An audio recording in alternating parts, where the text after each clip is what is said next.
Here, I just got this QFX 1560 big speaker from the garage sale. It was free because it doesn't work. Here's the back of it. So I just took out the whole power panel. Here's the power panel. This is what it looks like on the back side with mics and all the controls. And so nothing worked except for this little charge. The charge light would come on. That was the only thing that showed life. That didn't turn on, and nothing made noises or anything.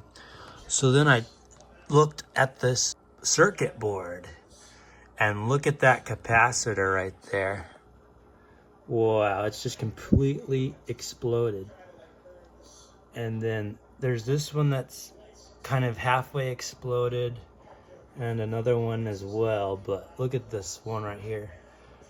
So I'm gonna try and replace that, and I'll let you know how it goes. So I just got this at Amazon. It took 3 days to get here. It's a whole capacitor set, and I'll have it linked down below so you can go pick this set up for yourself.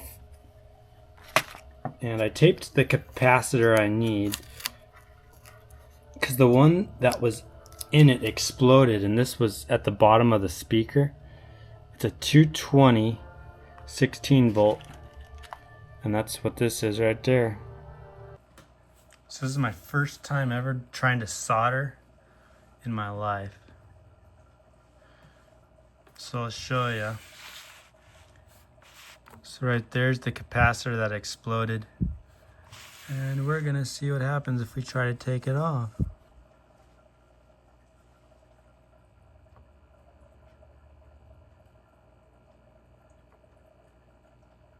So I'll just keep working at it.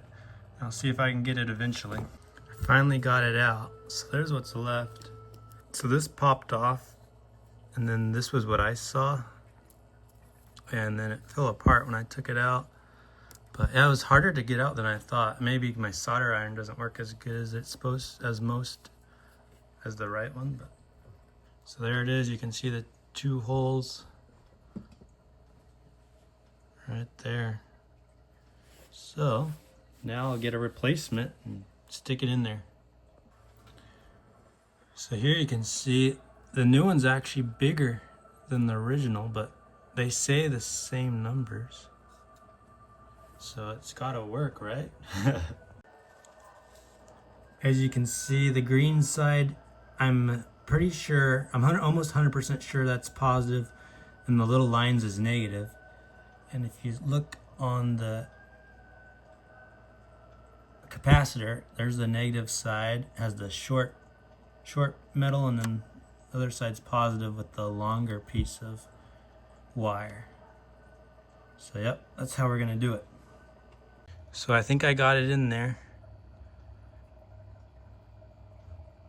And yeah, there's my first ever solder job on a circuit board. Wow, it's not very good, but might work. We'll find out. Let's see what happens when we plug it in. Here we go. Plug it in.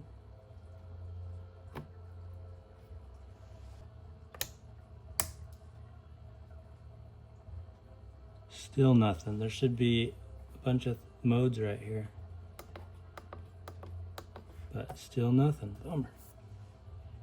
We're not gonna give up yet.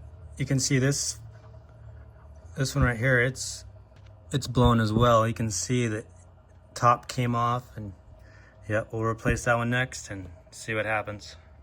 We just replaced the second one. Now we'll see what happens when we plug it in.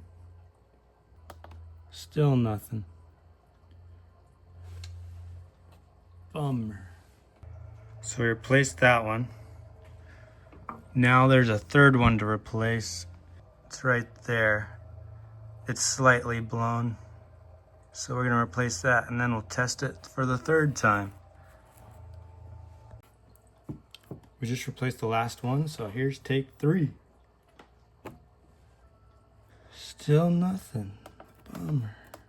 Oh, that's so sad. So it was a fail, but this was my solution. I got this other amplifier and I hooked it up to the positive and negative through the little cables right there. So yeah, this is such a bummer. I couldn't get it working, but there you go. I have another one that has Bluetooth. This one only has 3.5, but yeah, so this works. I had the volume and everything there.